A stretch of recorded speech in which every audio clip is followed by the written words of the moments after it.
आदि काल के कारण सभी मनुष्य मृत्यु के वश में थे, पर तूने अपने पुत्र के दुखों द्वारा हमारा उद्धार किया है। अब हमें ख्रिस्त के सदृश बना। मानव जन्म लेने से हम पर लौकिक आदम की छाप पड़ी है। तेरी कृपा से पवित्र होकर हम दिव्य आदम ख्रिस्त के संग बन जाए। उन्हीं हमारे प्रभु ख्रिस्त के द्वारा। जब हमारे प्यारे यीशु तलवार पर मृत्यु से गुजर रहे थे, तब हम वहाँ उपस्थित नहीं थे। किसी की मृत्यु के समय जब परिवार का कोई सदस्य उपस्थित नहीं हो पाता है, तो बाद में उसे मृत्यु के समय घटने वाली बातों को विस्तार पूर्वक बताया जाता है।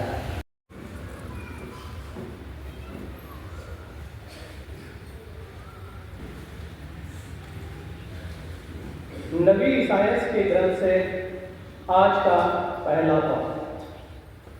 पाठ का मुख्य संदेश है, हमारे पापों के कारण वह खेदित किया गया। देखो, मेरे सेवक का नाम फैल जाएगा, वह महिमान्वित किया जाएगा और अत्यंत महान होगा, और हम उसे धरती ईश्वर का मारा हुआ और तिरस्कृत समझते थे। हमारे पापों के कारण वह छेदित किया गया, हमारे कुकर्मों के कारण वह कुचल दिया गया।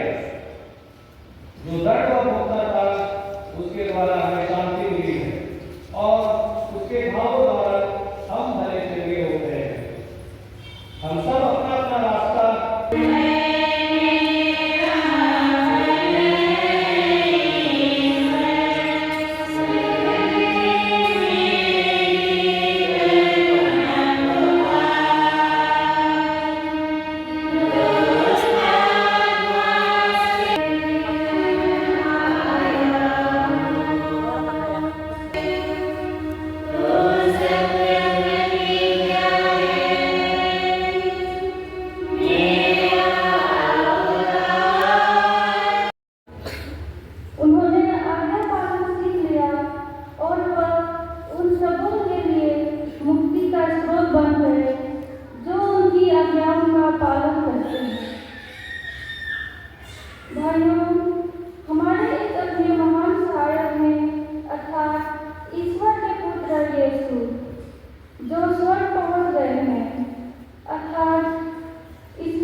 के अनुसार प्रभु यीशु का दुख हो।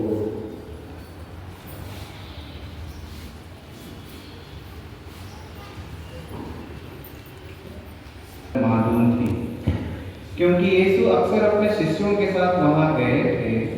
इसलिए यूदस पलटन और महायाजकों तथा फरीसियों के भेजे हुए प्यादों के साथ वहां आ पहुंचा। वे लोग लालटेनें, मशालें और हथियार लिए थे।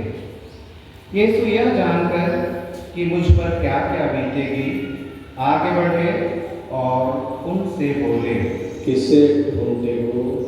उन्होंने उत्तर दिया,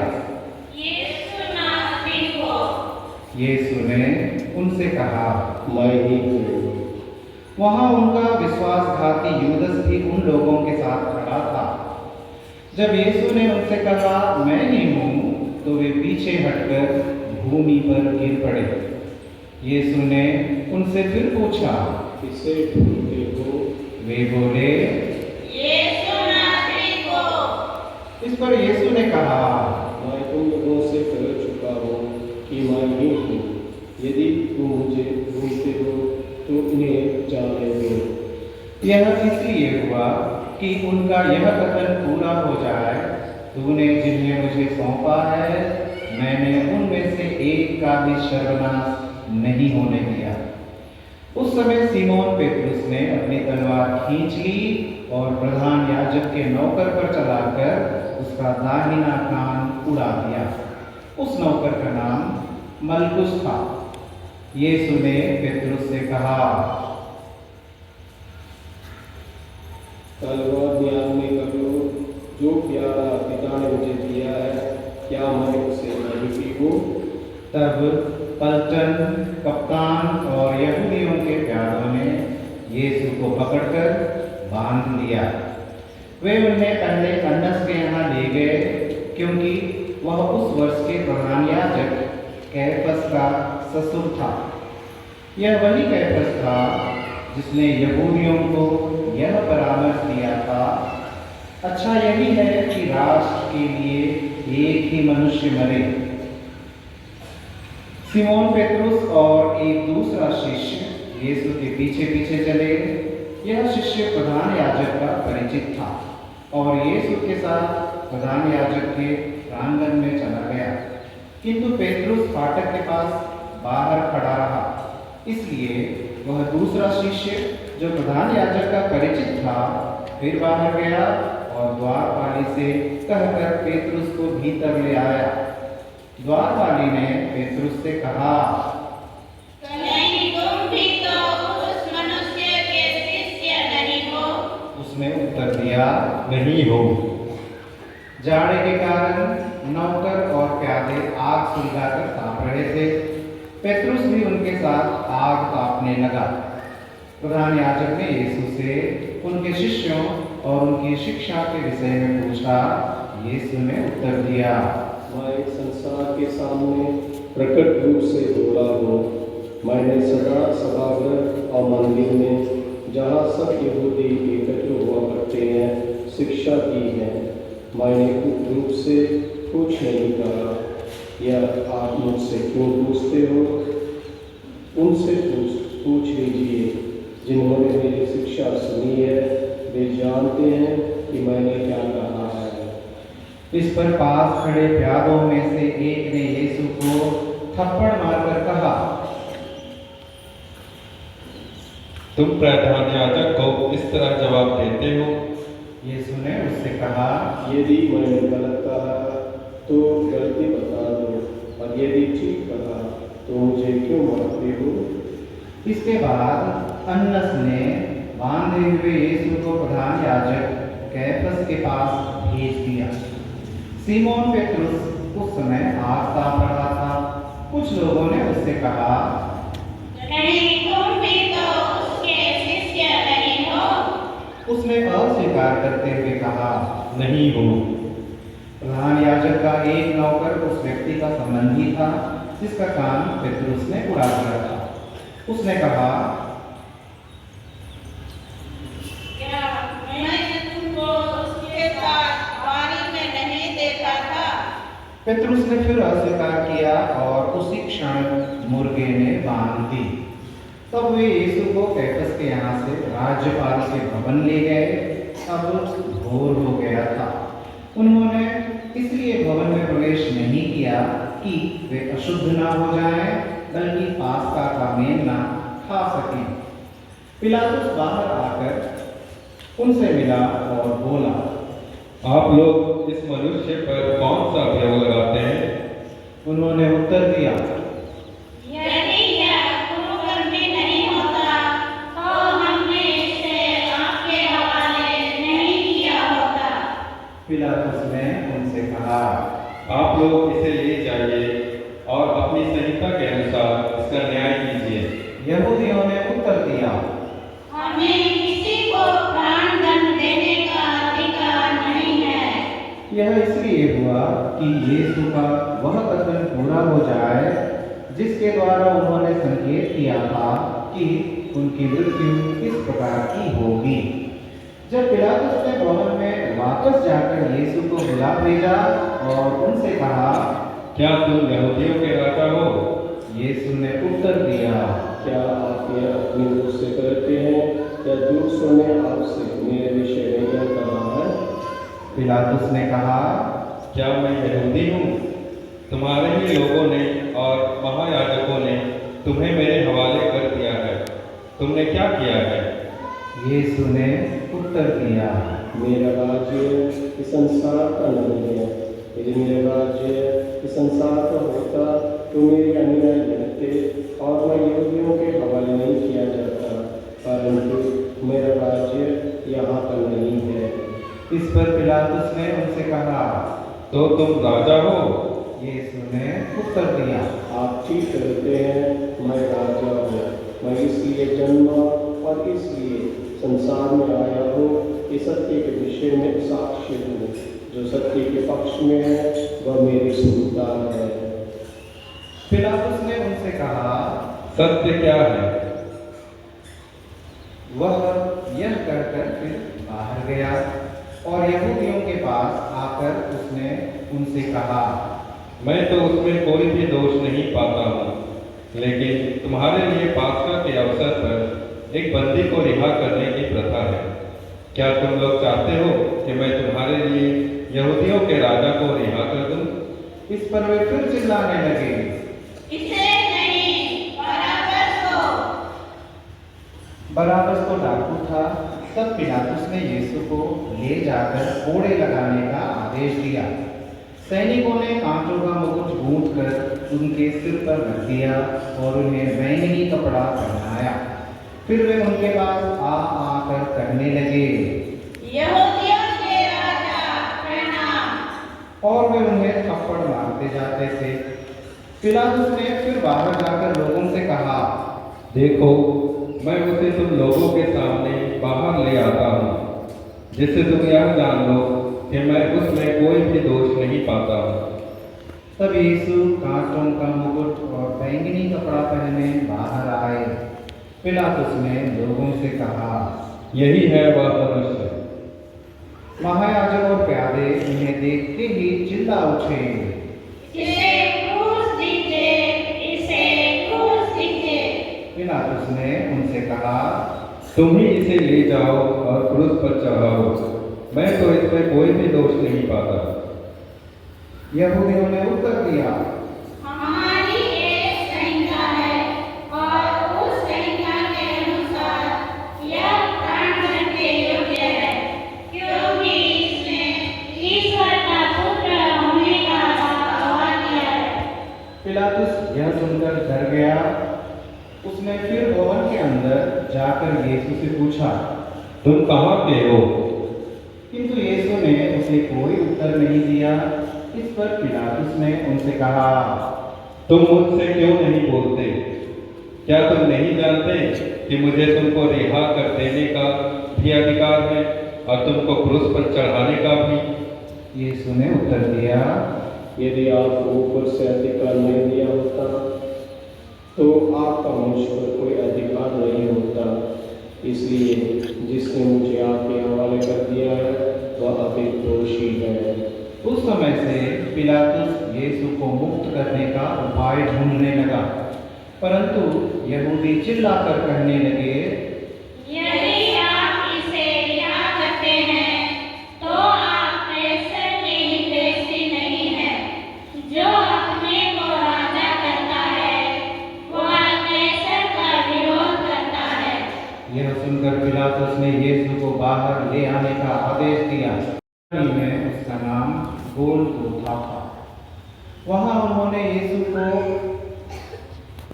और उनके साथ दो व्यक्तियों को क्रूस पर चढ़ाया, एक को इस ओर दूसरे को उस ओर, और बीच में यीशु को। पिलातुस ने एक दोष पत्र भी लिखवाकर क्रूस पर लगवा दिया। वह इस प्रकार था, यीशु नाजरी, यहूदियों का राजा। बहुत से यहूदियों ने यह दोष पत्र पढ़ा, क्योंकि वह स्थान जहाँ यीशु क्रूस पर चढ़ाए गए थे शहर के पास ही था, और दोष पत्र इब्रानी, लतीनी और यूनानी भाषा में लिखा हुआ था। इसलिए यहूदियों के महायाजकों ने पिलातुस से कहा, आप ना लिखिए यहूदियों का राजा, बल्कि इसने कहा है, मैं यहूदियों का राजा हूँ। पिलातुस ने उत्तर दिया, मैंने जो लिख दिया सो लिख दिया। यीशु को क्रूस पर चढ़ाने के बाद सैनिकों ने उनके कपड़े ले लिए और कुर्ते के सिवा उन कपड़ों के 4 भाग कर दिए, हर सैनिक के लिए एक भाग। उस कुर्ते में सीवन नहीं था, वह ऊपर से नीचे तक पूरा का पूरा बुना हुआ था। उन्होंने आपस में कहा, हम इसे नहीं लिख पाए, चिट्ठी डालकर देखते कि यह किससे लिखा है। यह इसलिए हुआ कि धर्म ग्रंथ का यह कथन पूरा हो जाए, उन्होंने मेरे कपड़े आपस में बांट लिए और मेरे वस्त्र पर चिट्ठी डाली। सैनिकों ने ऐसा ही किया। यीशु की माता, उनकी बहन क्लोपस की पत्नी मरियम और मरियम मगदलेना उनके क्रूस के पास खड़ी थीं। यीशु ने अपनी माता को और उसके पास अपने शिष्य को, जिसे वो प्यार करते थे, देखा। उन्होंने अपनी माता से कहा, यह आपका पुत्र है। इसके बाद उन्होंने उस शिष्य से कहा, यह तुम्हारी माता है। उस समय से उस शिष्य ने उसे अपने यहाँ आश्रय दिया। तब यीशु ने यह जानकर कि अब सब कुछ पूरा हो चुका है, धर्म ग्रंथ का लेख पूरा करने के उद्देश्य से कहा, मैं प्यासा हूँ। वहाँ खट्टी अंगूरी से भरा एक पात्र रखा था। लोगों ने उसमें एक पनसुक्का डुबाया और उसे जूफे की डंडी पर रखकर यीशु के मुंह से लगा दिया।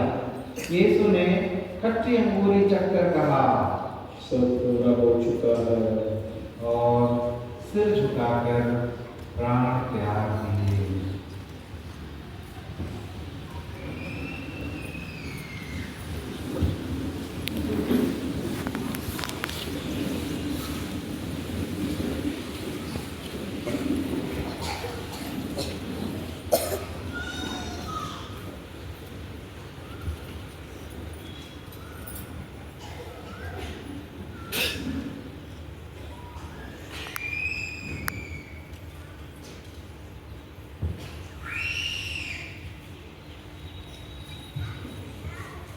खड़े हो जाओ।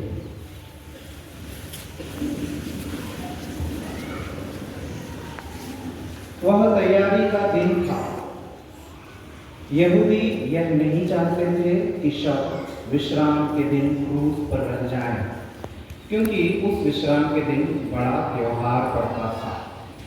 उन्होंने पिलातुस से निवेदन किया कि उनकी टांगें तोड़ दी जाएं और शव हटा दिए जाएं। इसलिए सैनिकों ने आकर यीशु के साथ क्रूस पर चढ़ाए हुए पहले व्यक्ति की टांगें तोड़ दी, फिर दूसरे की भी। जब उन्होंने यीशु के पास आकर देखा कि वह मर चुके हैं, तो उन्होंने उनकी टांगें नहीं तोड़ी, लेकिन एक सैनिक ने उनकी बगल में भाला मारा और उसमें से तुरंत रक्त और जल बह निकला। जिसने यह देखा है वही इसका साक्ष्य देता है, और उसका साक्ष्य सच्चा है।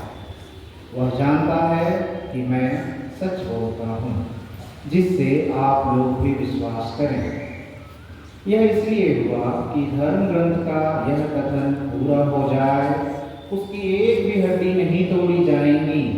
फिर धर्म ग्रंथ का एक दूसरा कथन इस प्रकार है, उन्होंने जिसे छेदा है वे उसी की ओर देखेंगे। इसके बाद अरिमथिया के यूसुफ ने, जो यहूदियों के भय के कारण यीशु का गुप्त शिष्य था, पिलातुस से यीशु का शव ले जाने की अनुमति मांगी।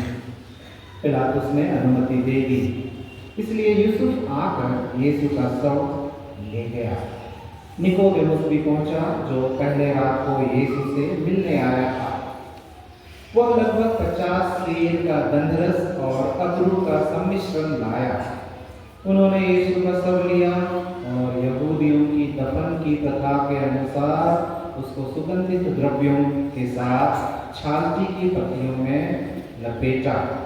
जहाँ यीशु क्रूस पर चढ़ाए गए थे वहाँ एक बारी थी और उस बारी में एक नई कब्र, जिसमें अब तक कोई भी नहीं रखा गया था। उन्होंने यीशु को वहीं रख दिया, क्योंकि वह यहूदियों के लिए तैयारी का दिन था और वह कब्र निकट ही थी। प्रभु का सुसमाचार। इसके जय। पवित्र शुक्रवार में हमें यीशु का दुखों का पूरा विवरण सुनने का अवसर मिलता है। बड़ी भक्तिपूर्वक हम सुनते हैं और चाहेंगे कि हम भी इस दुख में भाग लें। सब कृपाएं अर्पित की। आज हम सारी कलिसिया के साथ मिलकर सब लोगों के लिए प्रार्थना करते हैं। ईश्वर की दया अपरंपार है। हमारे प्रभु ने क्रूस पर यह प्रार्थना की थी, हे पिता, उन्हें क्षमा कर दे, क्योंकि वे नहीं जानते कि वे क्या कर रहे हैं। उसी मनोभाव प्रार्थना करती है नास्तिकों, धर्मविरोधियों, यहूदियों के लिए इत्यादि। इन निवेदनों के द्वारा कलीसिया समस्त संसार को क्रूस के चरणों पर रख देती है और सबों के लिए श्रेष्ठ महापुरोहित के मध्यस्थता द्वारा पिता ईश्वर से प्रार्थना करती है।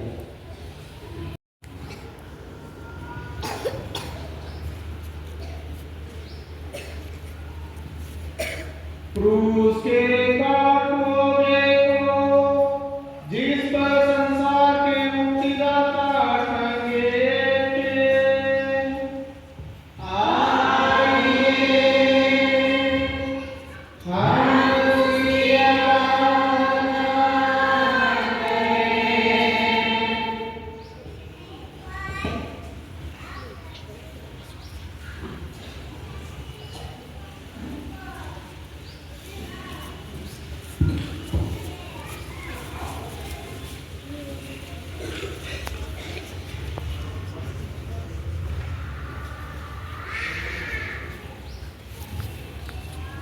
क्रूस के काट को देखो, जिस पर संसार का मुक्तिदाता टंगे थे।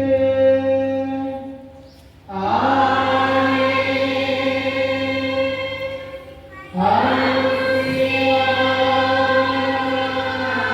करें।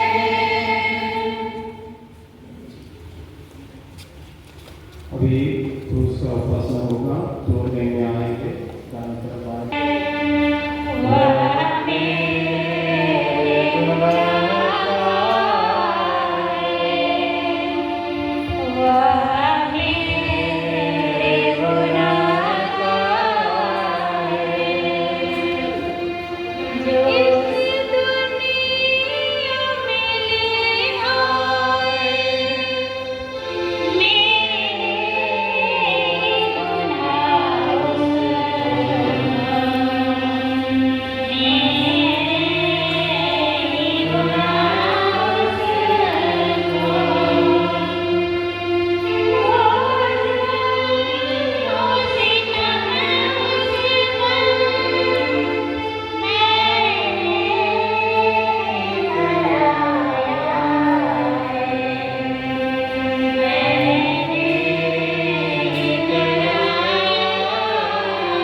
के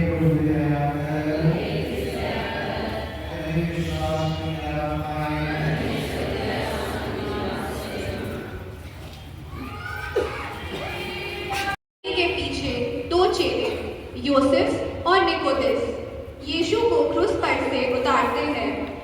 वे यीशु को उनकी दुखित माता की गोद में रख देते हैं। वह अकथनीय प्रेम के साथ उन्हें अपनी छाती से लगाती है। प्रार्थना। हे दुखों की माता, अपने पुत्र के प्रेम के कारण मुझे अपना दास बना और मेरे लिए विनती कर। और तू मेरे मुक्तिदाता, तू तो मेरे लिए मर गया। मैं तुझे प्यार करूं, क्योंकि तेरे सिवा मैं किसी को अधिक नहीं चाहता। हे हमारे पिता,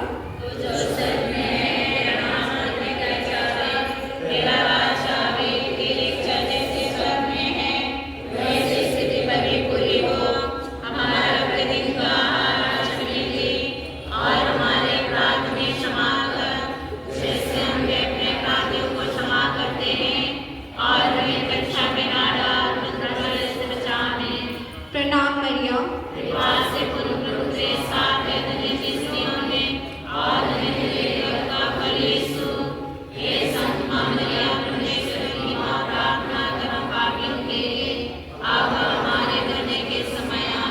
पिता और पुत्र और पवित्र आत्मा की महिमा हो। हे प्रभु दया कर, मरे